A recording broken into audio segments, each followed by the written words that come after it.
Before you skip today's video, just watch the top story. It's called Turn Around. Watch it start to finish so you can see the ending. And then once you've seen the ending, watch it again.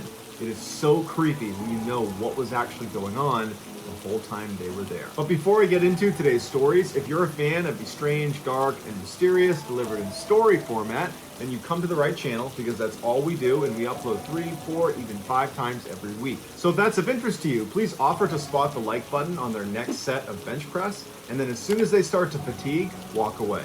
Also, please subscribe to this channel and turn on all notifications so you don't miss any of our weekly uploads. All right, let's get into today's stories.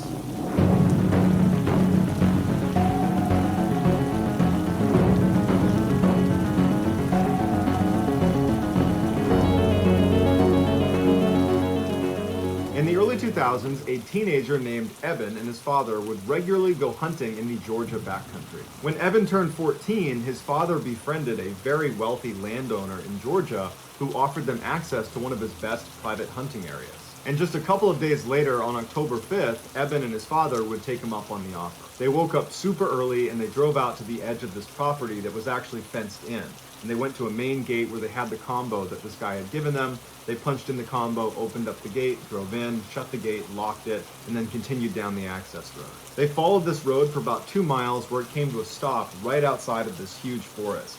They parked their truck, they got out, they put on their gear, and in the pre-morning darkness began hiking into the woods. Even though they were there primarily to hunt, Evan and his father secretly enjoyed just hiking around the woods and camping out, and any chance they got to extend their hunting trips, they would, even if the hunting wasn't good. And so since they spent a ton of time in the woods together, they noticed almost immediately when they walked into this particular forest that something was off. There's no birds, there's no animals, silence. It's just totally silent. The only sounds they heard that were not them was a single plane that passed overhead. Although they found this very odd, they figured, you know what, this is private property, not a lot of people are out here. I'm sure as soon as we showed up, the animals were aware of us and they scattered. They finally make it out to the hunting stand that the owner had told them about. They get all settled in, they're getting ready to see some animals, and all day long, they don't see a single animal, they don't hear a single animal. In fact, again, it is just completely silent. Frustrated, they began packing up their stuff, making their way down off the stand,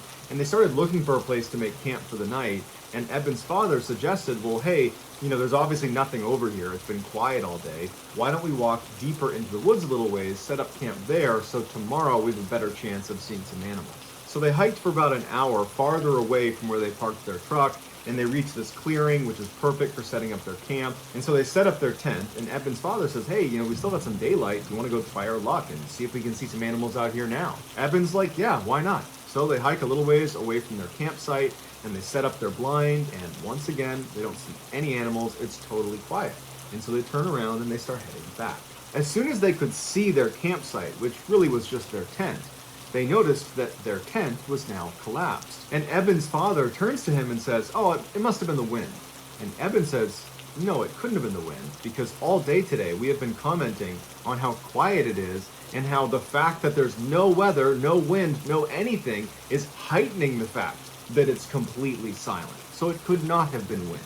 So Evan's father is like, well, when you set the tent up, did you not put the posts into the eyelets? Did you not build it correctly? And Evan's like, no, I've made that tent like 1,000 times. I know it was set up correctly. They walk into their campsite and they look down at their tent and they're really confused at what they see. The 2 rods that go in an X over the top of the tent that thread through nylon loops and then anchor at 4 different points on the base of the tent, well, they had been removed from the 4 corners. And if you know how a tent works, it works on tension. And once you have a rod anchored in 2 points, it doesn't just pop out.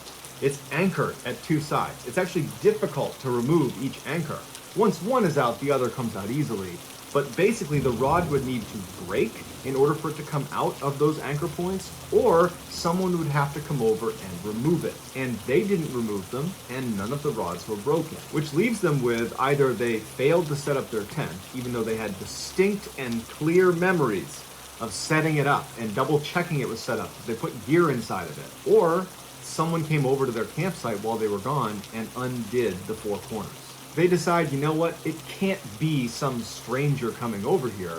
because we're the only ones with the gate combo. This is private property and no one could have been here. And why would they do that if they came to our campsite? Why would they randomly collapse our tent and then vanish? So it had to be us. We must have not made the tent. And while they didn't really believe that they had not made their tent, they convinced themselves that that's what happened because the alternative was just too bizarre and frankly terrifying to consider. So they build their tent and they make a little fire and they stay up for a little while chatting before being tired and saying, okay, let's just go to bed. They extinguish the fire, they get in the tent, and they both fall asleep. A couple hours later, Eben wakes up suddenly and he's not sure if he's dreaming or not, but he thinks he hears someone laughing a couple hundred meters behind their tent off in the woods. Eben instinctively turns to make sure his dad is still in the tent with him, and he is. And then Eben starts listening really intently to what's happening outside.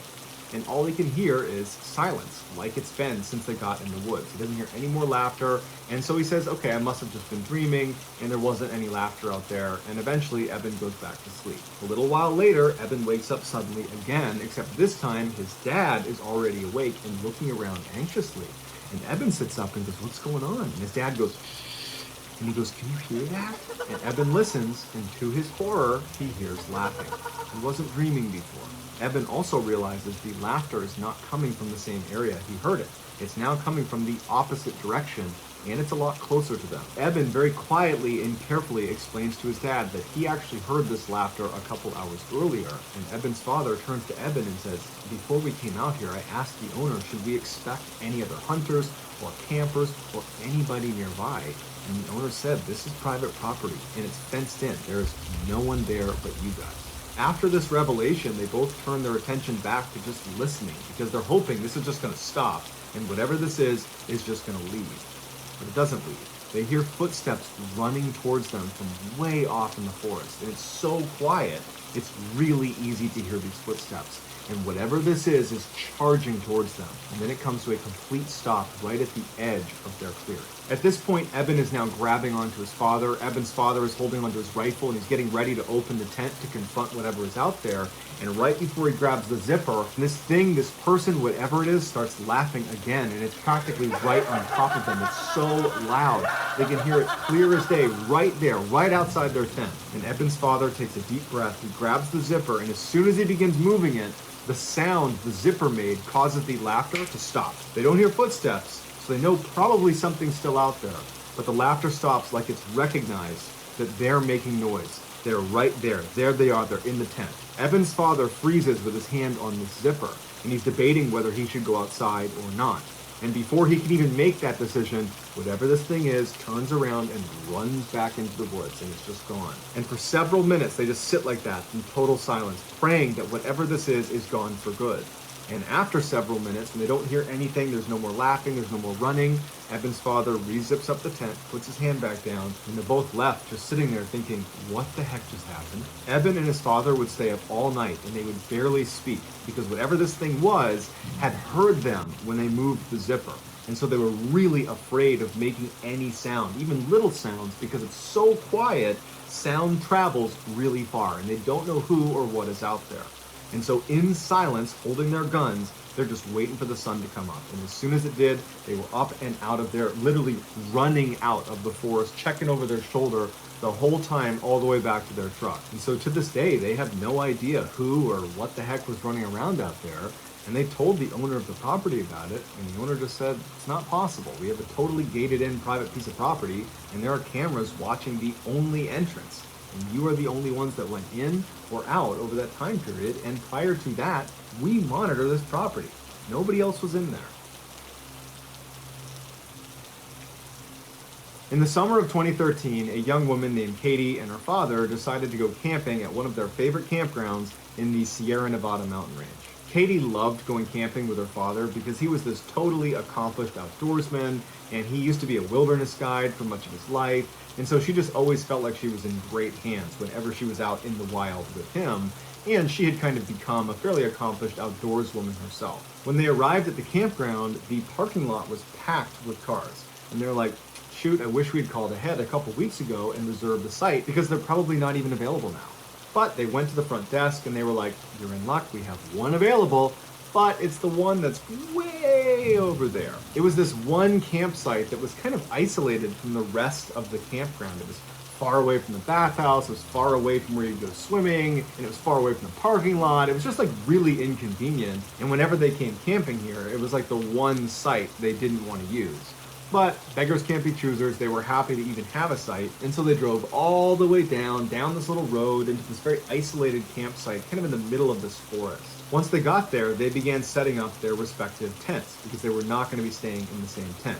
They each had these very small backpacking tents, which were so small that you could either zip it up all the way and stay warmer and more protected, but you had to sleep in a ball because your legs would not fit otherwise. Or you could unzip the front of your tent, and when you lay down, you could extend your legs fully, but your legs are protruding outside of your tent. So you could only do that in warmer weather and if you were comfortable having your legs poking out into the wilderness. After they set up their tents and they get their coolers set up and they have all their stuff kind of the way they want it, they go out hiking for the rest of the day. When they come back, they're totally exhausted, they fall asleep, and nothing of note occurs over that first night. The next day they get up, they go back out, they go hiking all day all over again, and they come back that night and they are totally exhausted again. And they get into their tents and they go to bed. This night, something of note would happen. At about 3 a.m., Katie wakes up and she hears footsteps walking towards the campsite from a little ways off. They're in the woods somewhere. And she's thinking, okay, it's got to be my father because he's diabetic and every night he gets up to go to the bathroom maybe 3-4 times, and he probably was just walking to the bathhouse and now he's walking back. But she realizes the bathhouse is over here, not over here. So what is he doing walking towards the campsite from this side? The footsteps come out of the tree line, they come into the clearing that is their campsite, and they stop about 2-3 meters outside of Katie's tent. Now there were no windows on Katie's backpack tent, there was just little vents at the front and the back that kind of pointed down, and so she couldn't see out anyways, and there was no illumination out, so you can't even pick up a silhouette. It's just total darkness out there, she can't see who's out there, she can only hear them. But she's thinking, okay, maybe my dad got lost coming back from the bathhouse because he didn't have a flashlight and he walked too far. That's possible. Or, he could have decided to relieve himself just in the tree line, even though he's not known to do that. He's a guy that goes to the bathhouse. And so she's running through these scenarios that are convincing her that, oh, that's just my dad. But what she really wants to hear is that person walk away from her tent and get into her father's tent, because that will confirm in her mind that that was her father. And so she's sitting here waiting for that confirmation, and she hears the footsteps again, but instead of walking around her tent to her father's tent, this person walks right up against her tent very quickly. And they clearly begin leaning over her little tiny tent because she can hear them breathing right above her. And this is when she realizes, that's not my dad. And as she's having this terrible revelation that some stranger is outside her tent right now, she has an even worse revelation. It was a warm night that night, so she was sleeping with her tent unzipped and her legs poking out the end. She musters the courage to begin slowly retracting her legs back inside of her tent. But before she's able to do that, this person stands up, turns, and starts walking towards the base of her tent where her legs are. She's completely frozen and terrified about what's about to happen. But this person doesn't stop at her feet. They keep moving and in fact start circling her tent. But because they were making a lot of noise and walking around her, it allowed her to pull her legs back into her tent without, this person hearing her. And so she had the illusion of safety being inside of her tent, but her tent is still unzipped. So she's waiting for this person to come around and crouch down and look inside of her tent because it's open. And so she's just looking down there hoping that doesn't happen. But unfortunately, right at this moment, the person walked to the base of her tent and came to a stop, right outside where the opening to the tent is. And so she's sitting there thinking, please don't come in here, please don't come in here, please don't come in here. And even though her feet are pulled up into her tent, she suddenly feels something pinch her foot, and she knows it's a hand. Something has grabbed my foot. And she stifles a scream and she starts shaking uncontrollably because her instincts are telling her, don't let this person know you're awake. And luckily, as she's sitting there shaking from fear and trying to be quiet as best as she can, she's holding her mouth, this person stands back up again and goes back to the spot next to her tent and leans over the tent once again, and she can hear them breathing right over her. And so for several minutes, she lay there shaking with this random person who pinched her foot a minute ago, hovering over her tent in the middle of the night. And she has nothing she can do. And she's just quiet, she's hoping it's going to end soon, and eventually this person would turn around and walk over to their cooler and their table and some other things that were out, and she hears some rummaging going on, some things are being moved around, and then this person just kind of walks off into the distance. But she doesn't know if they're gone. She doesn't know if they're standing in the edge of the tree line waiting for her to come outside. Maybe they laid a trap for her. And so she just lays there, silent, doesn't move, and she's praying to herself, please don't let anything happen to me or my father. And all night she's just laying there. And then eventually she does fall asleep. Probably hours go by, but she does fall asleep because she wakes up again when she hears her father unzipping his tent, and she charges out to meet him. And she can tell right away that he's scared. And before she can even say or begin to describe what's happened to her, he says, were you outside your tent last night at about 2, 3 in the morning? Because I heard all sorts of commotion near our cooler. I wasn't sure if it was an animal. I wasn't sure if it was you. And she starts telling him, no, this is what happened to me. And as she's describing what happened to her, he looks behind her at the picnic table, which was next to their cooler, and they had their backpacks on it. Basically anything that didn't fit in their tents they kept near this picnic table. And he points at it. And she turns around, and any item that was in the cooler or in their backpack, so that was just out, has been stacked in a pyramid formation on this table. Clearly, the guy who was here last night did this for some reason they don't understand. And as they go over to look at it to see if anything's been taken, they notice this track of footprints, like these heavy footprints that have been going around and around Katie's tent. So she clearly wasn't imagining it. And so that instant, they packed everything up, got in their car, and they left. And to this day, they can barely talk about it with each other because it's all the things that could have happened. The father felt horribly guilty because he clearly heard this person, but didn't leave his tent. And his daughter was clearly in danger. And his daughter's thinking, the tent was open. This person was crouched down, reaching into my tent, grabbing my feet. Like, that's such a horrifying image. And so this has been completely traumatizing for them, and they just don't talk about it anymore. From the 1950s until present, a Canadian family has owned this very isolated cabin in the middle of the Ontario backcountry. It was the only property on this very small lake. There was 2 others across the lake, but they were pretty far away. And with the exception of the side of the cabin that was facing the water, the rest of it was surrounded by really dense forest that went on for quite a while. About 2 miles away from this cabin, on the other side of this dirt road, was this huge wildlife reserve that was pretty much just a huge forest that was protected. And anytime the family was visiting this cabin, the kids would at some point go into the reserve and go explore. In 2001, when the family was at the cabin, the kids were across the road over at the reserve, and they decided to walk down this particular trail that they hadn't seen before, and they just started walking. And for about 30 minutes, they're seeing new areas they hadn't seen before, and then they come to this clearing, and there's all these abandoned houses. At first, there was a little debate about whether these were actually abandoned because they did look like they were in pretty good condition. But when they walked a little bit closer, it became very clear that nature is reclaiming this land. Grass is up to your waist. There's vines growing up the side of the houses. There were cars still parked in driveways that were totally rusted out, and grass is growing all through them. And so they knew these were abandoned.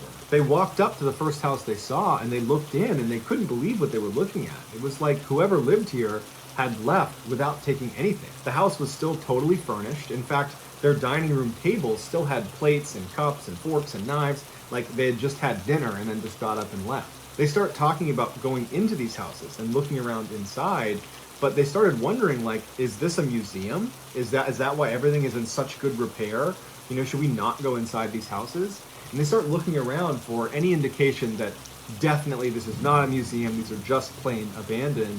And across the street from the house they were at was this totally decrepit looking house. Let's go over there and look in there. And so they look in a window, and very clearly the ceiling is totally sagging down. And the first floor is buckling completely, and there's clothes and shoes scattered everywhere. And so for them, this was confirmation that this is no museum. These are abandoned. We can totally go look around inside. And so for the next couple of hours, the kids explored all the houses that looked structurally sound, that weren't going to collapse on them. And it was just fascinating. There was all this stuff that was left behind that was fairly valuable. And they didn't take anything. They just thought it was very cool. And after a while, they decided they had seen enough, and they turned around and headed back to their cabin. After they got back, they told their parents about what they found, and their father was like, man, that sounds awesome. I want to go check that out. And so that day, they went right back over to the abandoned houses. The first house they showed him was the really decrepit-looking one where the ceiling was sagging and there was women's shoes and clothes all over the ground, to show him for sure these are abandoned, because we had some doubts at first too. These are definitely abandoned. So they look at that house, and then they went back to the very first house they saw when they walked into this complex, the one that was in great condition and had the dining table still set. So they go inside and they go upstairs and they find this bedroom that, like everything else in the house, is totally intact. You got pictures on the wall, it's fully furnished. There's even still sheets made on the bed, in the pillow. It's got a head imprint from whoever was there last. And at the foot of the bed is this beautiful fur coat. And the father walks over to it and he looks at it and he's like, this is real fur. This is a really expensive coat. I want to take this for our family. But before he took it, he had a hesitation.